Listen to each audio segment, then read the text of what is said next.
por aí. Sejam bem-vindos ao nosso segundo encontro, né? A nossa segunda aula, e que vai ser de conteúdo propriamente dito.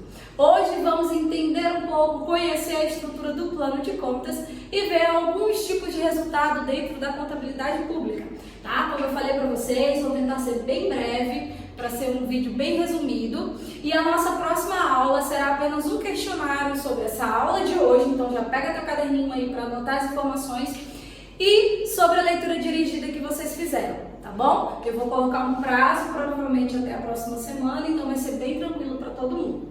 Bom, nosso segundo encontro, plano de contas aplicado ao setor público, principalmente, vai ser a peça fundamental que vamos trabalhar aí. Vocês viram que lá no CIGAR tem um arquivo enorme, com um manual, né, de contabilidade aplicada ao setor público. E esse manual é o que vai nos guiar, né? Como o nome já sugere, ele é um manual ensinando como é que se faz, como é que se classifica aí as despesas dentro do plano de contas. Bom, o plano de contas inicialmente ele também visa o equilíbrio, né? No setor público, as despesas elas têm que ser iguais às receitas, né? Elas seguem esse princípio do equilíbrio, diferente do setor privado, que as receitas, né, sempre tem que ser mais do que as despesas, tem que ser mais favorável, né? Tem que ser mais receitas do que despesa, assim como na nossa vida. No setor público tem essa ideia de equilíbrio, onde as receitas devem superar as despesas, mas não há essa ideia de lucro, certo? Já vamos começar com essa informação, anotem aí. Não existe lucro no setor público, justamente porque eles não visam lucro e sim o retorno à sociedade através de serviços essenciais, né? Através dos nossos impostos. Então não existe essa ideia de lucro no setor público. Existe um planejamento financeiro, onde as receitas devem sim cobrir as despesas, tá bom? Bora lá! Bom, vamos entender primeiro aqui rapidinho, alguns resultados da administração pública. Esses resultados a gente vai trabalhar durante o período, tá? Então é bom vocês se fixarem, anotarem as informações principais. Bom, o resultado fiscal na contabilidade pública significa o quanto que o ente tem a capacidade de honrar os compromissos dele, seja com a sociedade, seja com os fornecedores, né, com o pessoal lá que ela contratou para prestar um serviço. Então, quando fala-se em resultado fiscal, você vai analisar a capacidade dele pagar, do ente me pagar. É como se você na sua vida estivesse analisando a sua situação financeira. Será que vai dar para pagar a roupa que eu comprei mês passado? Será que vai dar para pagar o cartão de crédito? Tá? E aí, nessa ideia de capacidade financeira, a gente tem o resultado fiscal primário e o resultado fiscal nominal, tá bom? Então, anota aí. Tem o déficit primário e tem o superávit primário. Tem o déficit nominal e o superávit nominal. Então, vamos para as formas de calcular esses resultados. O que acontece com o resultado primário? O resultado primário, ele vem do confronto entre as receitas primárias e as despesas primárias. Mas, professora, o que é a receita primária e o que é a despesa primária? Bom, a receita primária, ela não surge do endividamento, tá? Nem a despesa, nem a receita primária. Anota isso também. Não surge do endividamento, não precisa de endividamento para receber dinheiro. O que quer dizer isso? Eu não preciso, né, ir ao banco, por exemplo, para conseguir dinheiro, porque se entra um dinheiro, né, na minha conta, no meu bolso, ela é uma receita. Mas se ela é uma receita que advém, né, de um empréstimo, de um compromisso maior, né, de uma despesa de capital, ela não é uma receita primária. E quais são as receitas primárias? As receitas primárias são aquelas que advêm dos esforços da administração pública, tá? É como se viesse através de contribuições, taxas, impostos.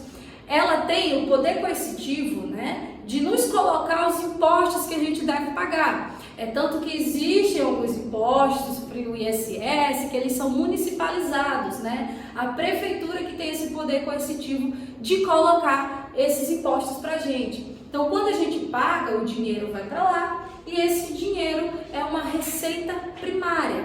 E as despesas primárias, da mesma forma, não é amortização de empréstimo, não é pagamento de dívida, é pagamento de despesa.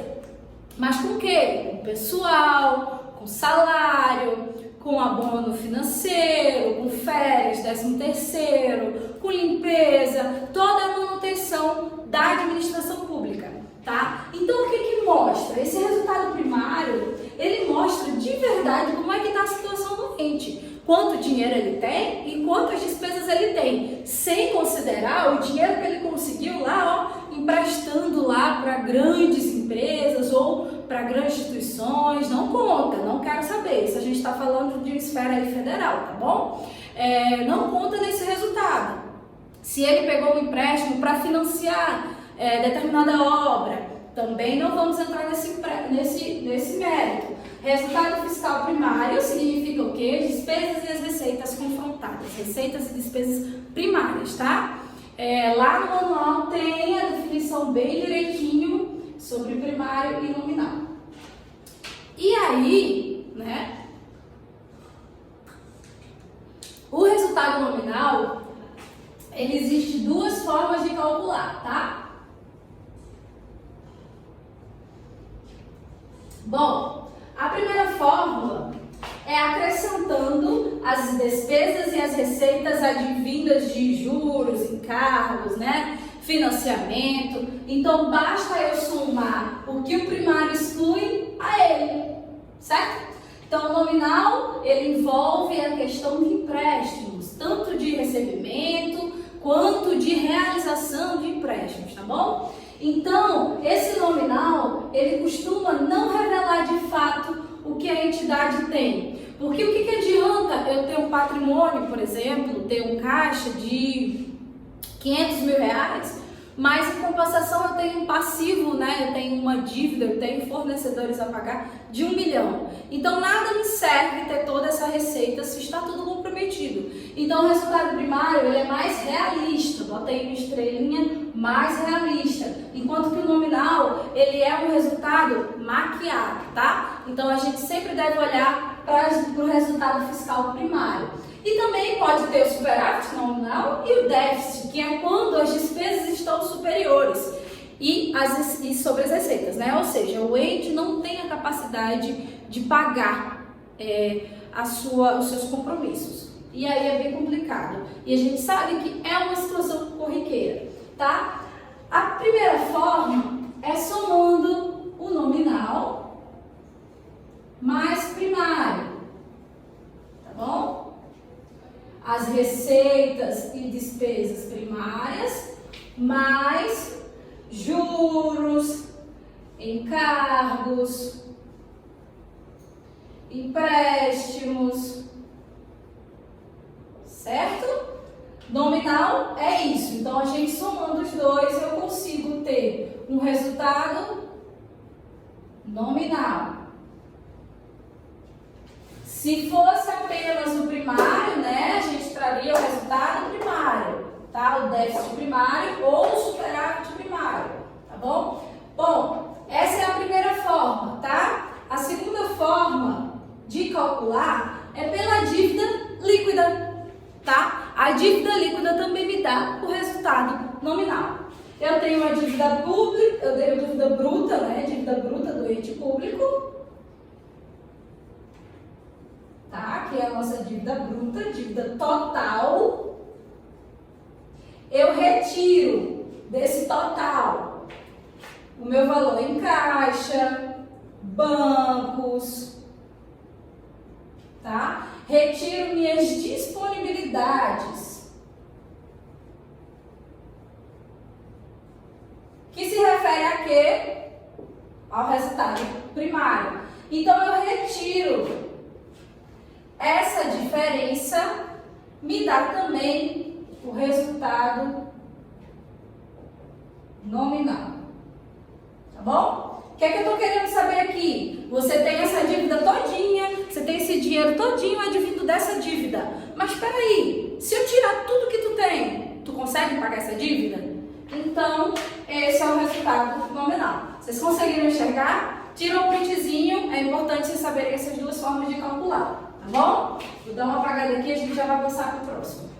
Então vamos ao próximo resultado na administração pública. é o resultado orçamentário. Vamos trabalhar bastante com ele. Se no exercício eu chegar lá e te pedir o resultado orçamentário, vocês vão lembrar de uma frase clássica da LRF, que diz o seguinte: pertencem ao exercício financeiro as receitas nele arrecadadas e as despesas legalmente empenhadas. O que quer dizer isso? Regime misto, onde as receitas elas são consideradas pelo regime de caixa, tá? Ou seja, só vale para o ente o que de fato entrar no bolso. Eu não vou contar com o que eu tenho que receber lá para frente, tá? Eu conto com o que eu recebi. Porém, as despesas eu preciso de um critério maior. As despesas é pelo fato gerador, né? Por competência. Já tem o compromisso de despesa, já diminui, já lança, já registra, tá bom? Então anotem aí, quando a gente fala de resultado orçamentário, a gente está falando de regime misto. Isso significa caixa para as receitas, competência para as despesas. Mas o que isso implica, professora? Quando a gente falar de resultado orçamentário, a gente foca logo nas receitas que entraram e nas despesas que estão comprometidas, tá? Não é paga, não é liquidada, nada. Elas estão apenas resguardadas, elas estão ali, como a gente explicou na última aula, eu falei para vocês o quê? Que o empenho é só como se fosse um comprometimento do dinheiro. É como se você tivesse o seu salário e dissesse: R$50 desse salário é para eu comprar de cerveja, tá? Mas você pode não comprar, futuramente você pode desistir e existe a nota de anulação de empenho tranquilamente que podem ser utilizadas, tá bom? Só colocar uma justificativa lá e tá tudo certo no Tribunal de Contas. Então anotem isso aqui também. Já no patrimonial, vamos lembrar bastante da contabilidade privada. Já na contabilidade patrimonial, no resultado patrimonial, eu não conto dessa forma. O resultado patrimonial, as receitas e despesas são por competência, tá bom? E resultado financeiro é como se fosse a demonstração de fluxo de caixa, o que entrou e o que saiu efetivamente. Então, esses 4 aqui são os principais, mais importantes que a gente vai trabalhar, tá bom? Próximo. O plano de contas, vamos falar aqui agora um pouquinho dele.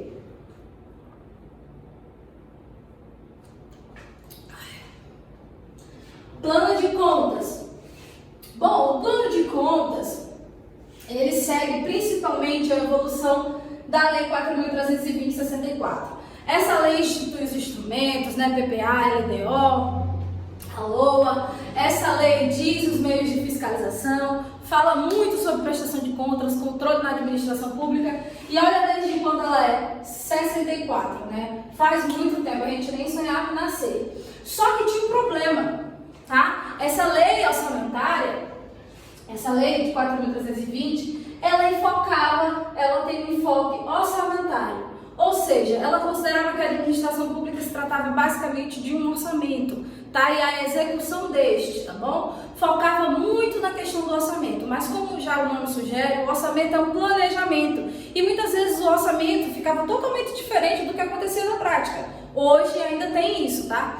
A gente planeja uma coisa, no fim do ano, o orçamento está completamente diferente do executado para o planejado, tá? E aí, o que acontece? Em 2015, olha como tá recente, gente. 2013, o STN já veio com essas sugestões. 2014, já foi a sua aplicação. Em 2015, já veio a consolidação, ou seja, não existe outra forma diferente a não ser esse plano de contas que a gente vai trabalhar hoje. Então pensem aí o quanto que isso é recente, como que a contabilidade pública funcionava antes disso, né?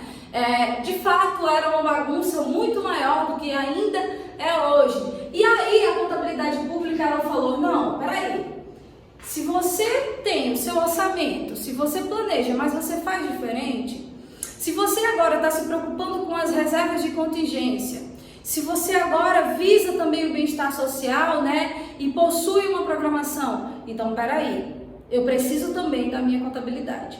E aí o manual chegou colocando em evidência também a contabilidade patrimonial. que aí eu vou avaliar os prédios da administração, vou possuir um ativo muito mais fidedigno, né, à realidade do ente, do que a contabilidade orçamentária, que se preocupa muito mais do que eu vou gastar do que com o que eu tenho. Então, a contabilidade patrimonial, ela veio para balancear. Um exclui o outro? Não. Eles se complementam, tá? A contabilidade patrimonial, ela se aproximou bastante entre a pública e a privada, mas ficou lá bem separado. É tanto que lá na frente a gente vai ver que é um subsistema, ou seja, é um sistema separado. São lançamentos separados. Os lançamentos orçamentários não conversam com os patrimoniais. É como se fosse uma licença da contabilidade privada para interferir na contabilidade pública. Interferir no sentido de ajudar a ter esse controle patrimonial muito melhor do que apenas o enfoque orçamentário, né? Visa aí diminuir a corrupção, os ganhos ilícitos, tá? Então, tudo isso veio a partir de 2015, principalmente. A lei de 2000, né, que foi a lei complementar, ela também já tentou juntar esses dois mundos, tá? Mas não conseguiu totalmente, basicamente focou mais na prestação de contas. Então anotem esse detalhe aí, esse contexto histórico que é interessante. A Lei 4.320 foca no orçamentário, né? A Lei de Responsabilidade Fiscal foca na prestação de contas, principalmente. E aí vem em 2015, obrigatoriamente, o STN veio e emitiu essa norma dizendo que agora existe um manual e que a contabilidade patrimonial é tão importante quanto a orçamentária. Bom, isso surgiu principalmente da necessidade de consolidação dos pré-requisitos de comparabilidade, porque se cada ente faz o seu orçamento diferente, né, não tem como eu ter um parâmetro para fazer uma comparação ideal. Será que aquela pessoa, será que aquele ente realmente está muito endividado? Ou ele entende que a classificação é diferente do que eu entendo? Então veio para diminuir essa assimetria informacional. Anotem isso aí também. Plano de contas diminui essa assimetria. Bom, e aí veio a criação de subsistemas, tá? Que são subsistemas, são casinhas, certo? No mesmo plano de contas, no mesmo demonstrativo, que vão conversar entre si, tá? Tem o subsistema de compensação e de custos, o patrimonial, o orçamentário. Então, eles se conversam entre si, tá bom? Mas todos estão no plano de contas aplicado ao setor público.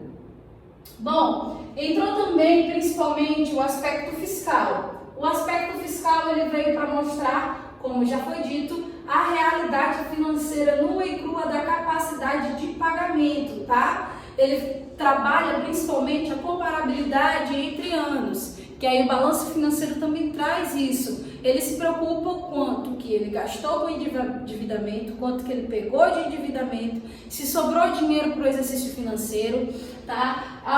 Anotem aí também que esse aspecto fiscal está claro, explícito e obrigatoriamente na Lei de Diretrizes Orçamentárias, que vai se preocupar com as metas, né, dos anexos fiscais, vai me dizer o quanto que eu posso, quais são os meus limites, quais são as minhas disponibilidades. Então, é a LDO que vai nortear essa questão do aspecto fiscal, tá bom? E o aspecto orçamentário, como vocês já conhecem, se trata de orçamento e o patrimonial. Bom, vamos indo aí.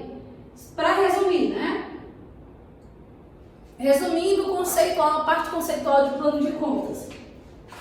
É uma relação de contas necessárias e suficientes, tá bom? Suficientes, necessárias, porque ela existe uma classificação exaustiva, até aí o nono dígito e 7 níveis de classificação. Então, não sendo obrigatório para o ente público exaurir esses 7 níveis, tá? Eles não precisam necessariamente classificar esses 7 níveis, mas estão lá disponíveis para ser utilizados, tá? Por isso que são necessárias e suficientes ao controle dos elementos que integram o patrimônio público. Tem como objetivo atender de maneira uniforme, padronizada aqui, sistematizada ao registro contábil dos atos e fatos. Atos e fatos porque se liga também na questão qualitativa, tá? Vamos ver já já. E atender as necessidades informacionais dos seus usuários, possibilitando a elaboração da demonstração contábil tá? As demonstrações contábeis, elas surgem desse lançamento. Então, se uma pessoa que não está capacitada na prefeitura faz esse serviço de classificação, o resultado sai todo errado. Então, a parte mais importante da contabilidade, ao meu ver, a parte mais importante técnica, né? É a questão da classificação. Porque se você põe no lugar errado, assim como na contabilidade privada, os resultados eles não serão confiáveis, né? E não é isso que a gente quer.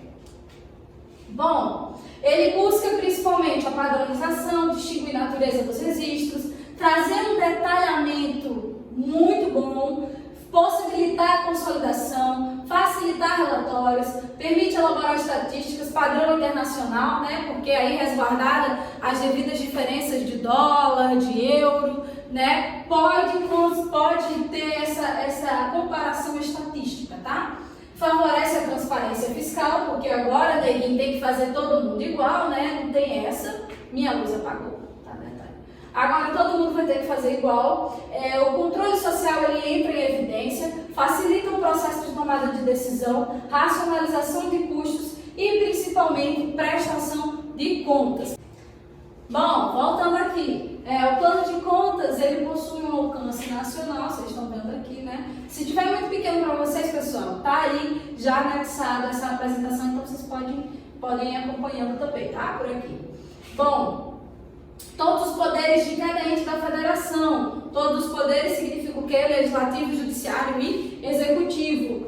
A cada ente da federação, estadual, municipal, distrital, beleza? Federal, seus órgãos e entidades, da administração direta e da administração direta, incluindo fundos, autarquias, inclusive especiais, fundações e empresas estatais dependentes. Olha aqui, empresas estatais dependentes. E quem é independente não precisa, porque é facultativo. Podem adotar como um instrumento.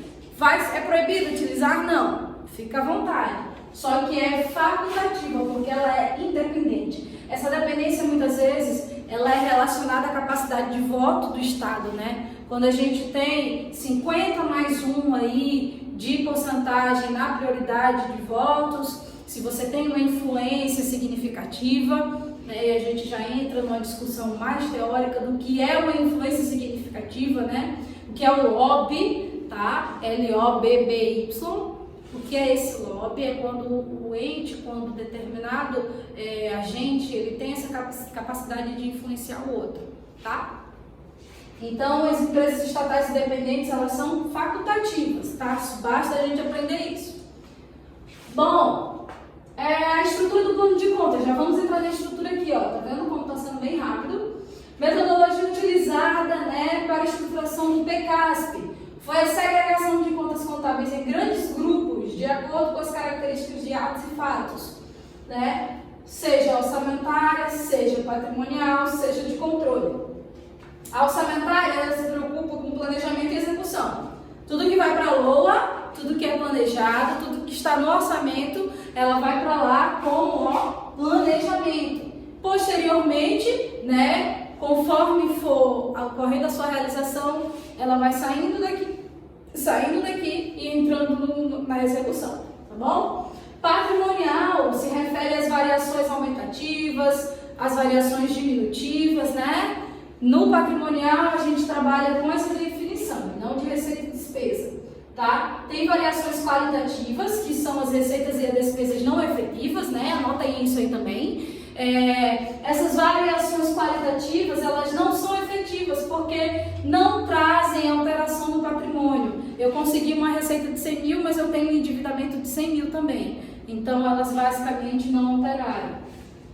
E quantitativas do patrimônio.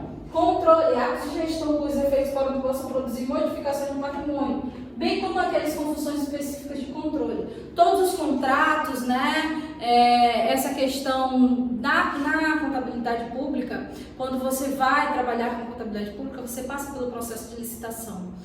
Muitas vezes, né? Então, todo esse planejamento, ele é cadastrado na parte de controle, tá? E aqui está a estrutura do plano, nosso plano de contas. É basicamente isso aqui, tá bom? Ó, os subsistemas patrimonial, orçamentário, de compensação e de custos. Vamos lá para a gente se ligar numa coisa. Ó, primeiro, ativo. 2, passivo. 3, variações patrimoniais diminutivas. 4, variações patrimoniais aumentativas. Estão de uma cor só, não por acaso, mas propositalmente. Significa que eu só posso brincar, eu só posso fazer lançamentos aqui, tá bom? Se eu falar de patrimônio, tá? Se ocorrer variação, se ocorrer aumento do meu ativo, aumento do meu passivo, eles vão ser lançados aqui. Separadamente, tá? Separadamente, controle da aprovação do planejamento. Olha, tá vendo? Isso aqui saiu dinheiro? Não. Saiu alguma coisa aqui do meu ativo, entrou no meu passivo, diminuiu ou aumentou alguma coisa? Não. Então não conversa com isso aqui, porque isso aqui é só planejamento, tá bom? E aqui já é execução. Eu faço aqui, eu liquido aqui, eu pago aqui. Claro? Essa questão, tá? Como o nome já sugere, aprovação, execução, e aí eu passo, né, para aumentar meu ativo e meu passivo para as variações. E aqui é a questão dos controles, tá? Como eu já havia dito, os atos potenciais, os contratos, eles ficam todos dentro dessas classes. Então vamos entrar um pouquinho dentro dessa cada classezinha aqui e ver o que funciona. Outra coisa muito importante que vocês devem para vocês lembrarem, né, é a numeração, tá? Se a classificação de uma despesa, se eu tô lá, uma despesa, ela começa com o número 3, o que significa? Variações patrimoniais diminutivas. Ela se trata de uma variação patrimonial diminutiva, tá? Uma despesa, uma amortização. Bom, vamos ver o que tem dentro desse ativo, tá? E desse passivo. Olha só, o balanço patrimonial, tá? O balanço patrimonial é esse aqui, tá? Esse balanço patrimonial, ele vai me trazer, ó, ativo financeiro, que eles são realizáveis independente de autorização orçamentária, passivo financeiro, ativo permanente, passivo permanente, tá bom? É importante ver essa questão aqui, tá? Independente, dependam, dependa, tá bom? As variações patrimoniais, elas podem ser qualitativas, ou seja, né, eu peguei um exemplo aqui da contabilidade privada, porque na contabilidade pública não se trabalha com estoques, né, porque não se trabalha com vendas, tá? É almoxarifado, tá bom? Qualitativas não afetam o PL, ou seja, apenas a troca, né? Eu debito estoques, créditos, fornecedores a pagar. As quantitativas decorrem das transações que aumentam ou diminuem o patrimônio público. Ou seja, pessoal que eu tenho que pagar, salários a pagar, tá bom? É uma contraprestação não direta com o meu ativo. Então vai só diminuir, né, o meu ativo e o meu passivo também. Variações patrimoniais aumentativas. É todo o dinheiro que ele não tem contrapartida no empréstimo, né? São os tributos a receber, as variações patrimoniais aumentativas tributárias e várias outras.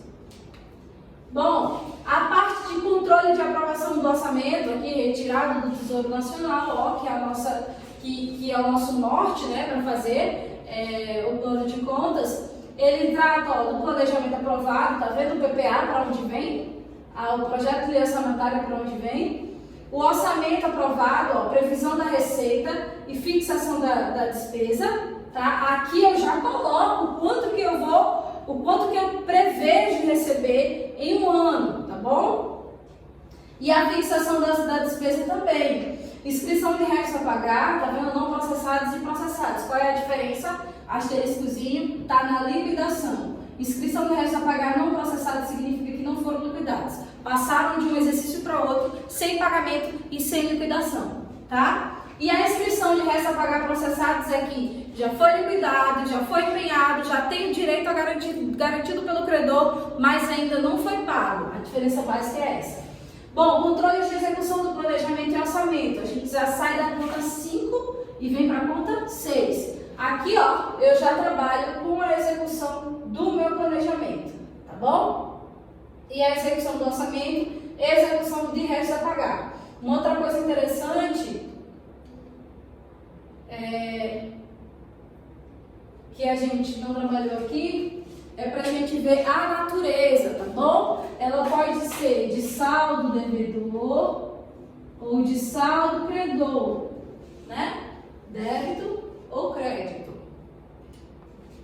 E aí existe uma questão muito prática. Todo ativo aumenta meu patrimônio, né? Todo ativo, ele vai estar lá aumentando o patrimônio. Então, ele é uma conta devedora. O passivo é uma conta credora. E assim, existe um macetezinho para a gente decorar, tá? Débito, crédito, débito, crédito, débito, crédito, débito, crédito. Muito simples, né? Descer, descer, descer, descer, descer, descer, tá? E aí, as contas, elas são classificadas em... E pessoal, além da gente ter essa necessidade de entender se a conta tem saldo devedor e credor, a gente precisa aprender as classificações, tá? Então, as despesas públicas, elas são classificadas dessa forma. Elas possuem 9 dígitos, anotem isso aí, tá?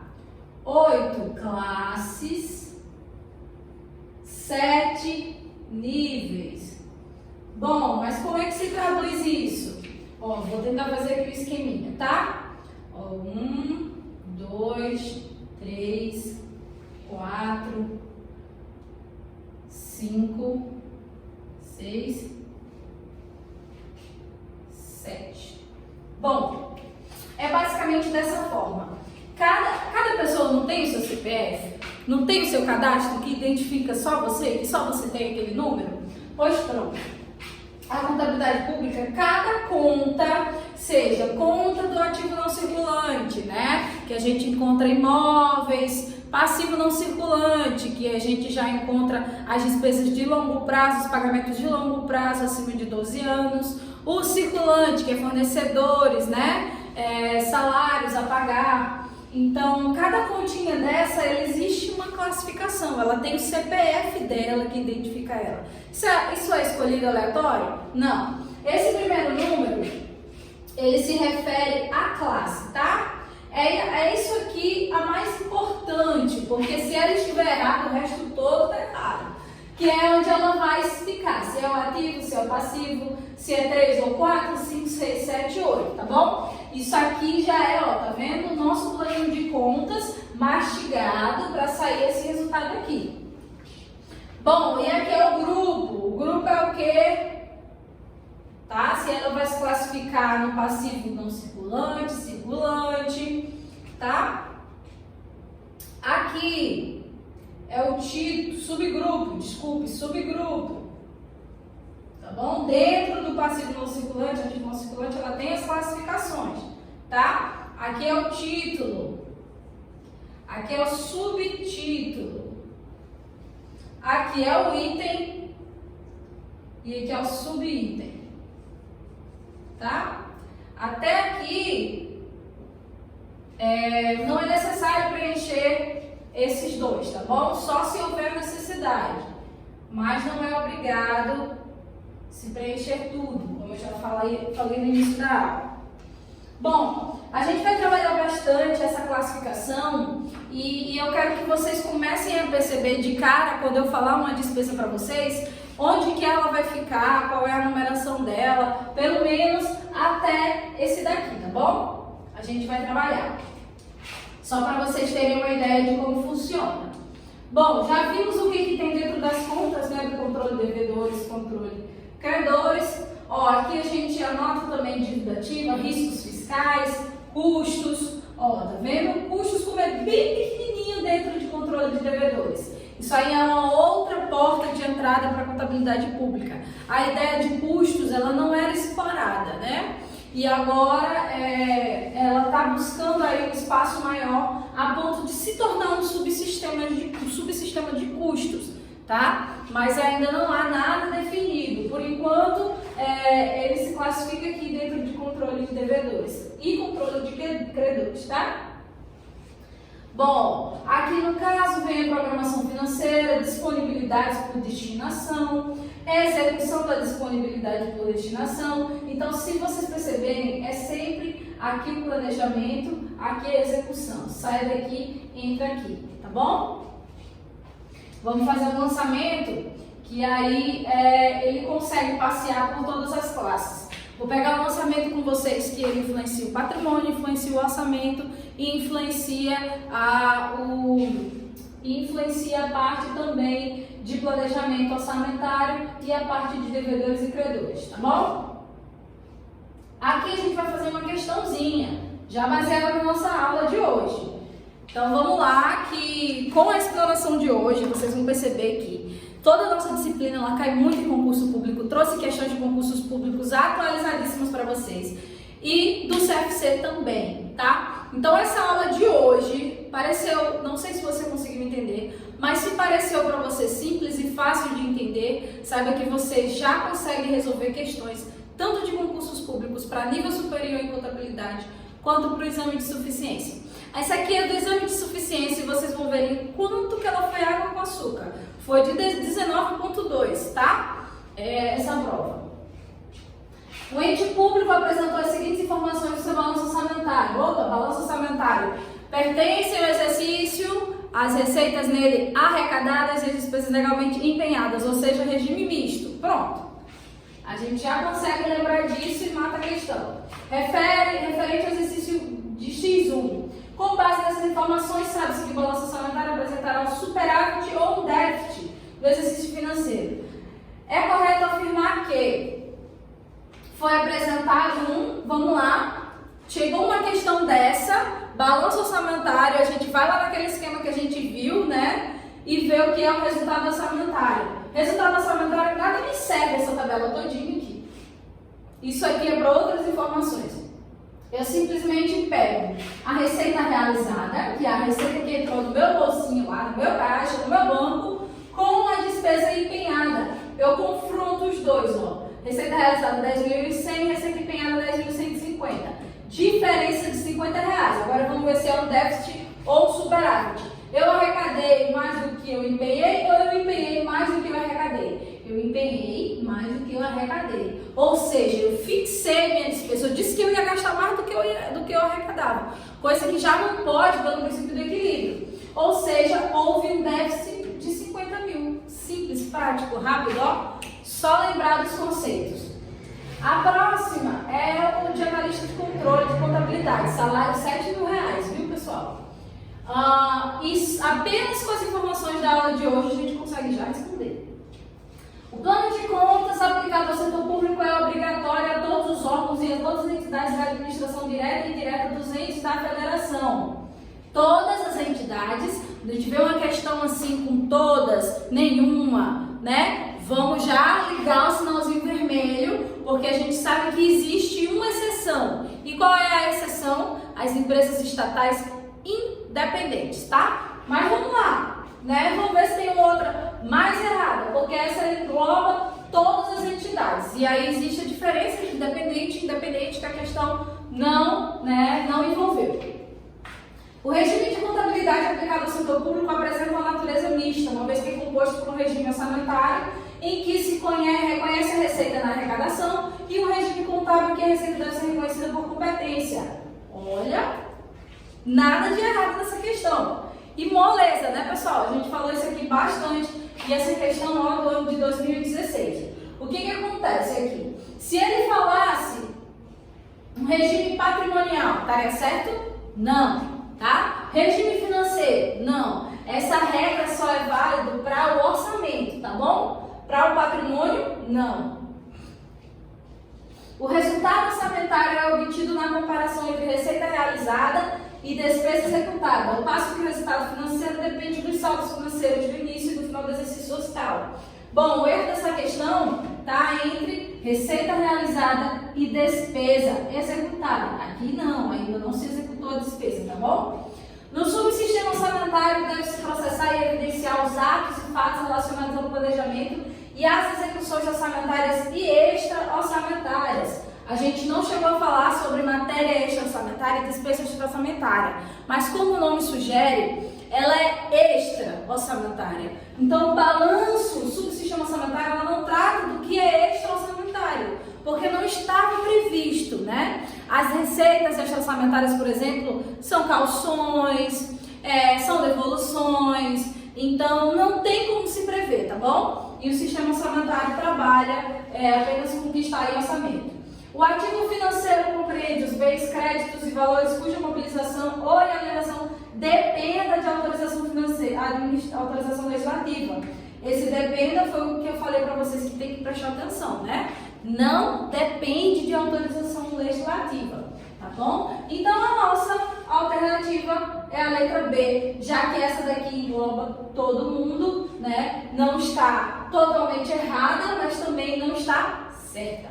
E aí, essa é a nossa alternativa, tá bom? E foi isso nossa aula de hoje. Espero que vocês recapitulem o seguinte. As formas de resultado, tá? Como se calcular o resultado nominal das duas formas.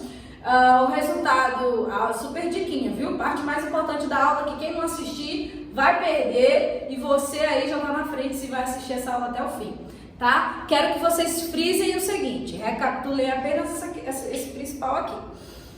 As formas de resultado, tá bom? As duas formas de calcular resultado, a diferença entre primário e nominal. O resultado orçamentário, o resultado patrimonial, o resultado fiscal. O que é basicamente esse resultado fiscal, né? É para saber a capacidade do ente dele honrar os seus compromissos, seja com terceiros ou seja com o cidadão. Quem é responsável, qual é o instrumento responsável? É a LDO, Lei de Diretrizes Orçamentárias, que me fala como é que vai funcionar o meu resultado fiscal, tá bom? A LOA, ela está relacionada ao orçamento anual. O plano de contas ele é classificado em 8 classes: ativo, passivo, VPD, VPA, controle de devedores, controle de credores, controle de aprovação do orçamento e controle de execução do orçamento, tá? Então vocês têm que decorar os nomezinhos e os numerozinhos respectivos. São 8 classes, 9 dígitos, 7 níveis, tá bom?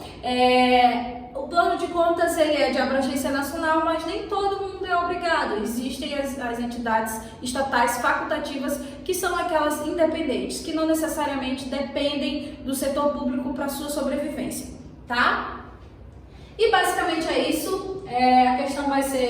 As questões vão ser baseadas nessa aula e na leitura dirigida de vocês. A leitura dirigida de vocês foi aquele artigo que vocês analisaram, tá? E que vocês mandaram feedback. E a parte respectiva do Manual da Contabilidade. Então, as questões serão retiradas desses 2 locais, tá bom? Beijo, espero que vocês tenham gostado. Vou fazer um questionário para vocês me darem dicas. Gostei bastante da dica de vocês na última aula. Se ficou pequeno para vocês enxergarem, vocês acompanham aí no slide de vocês. Na próxima aula eu vou tentar um outro ambiente onde eu fique mais próximo, tá? Eu só preciso ter isso aqui do quadro e da TV. Tchau!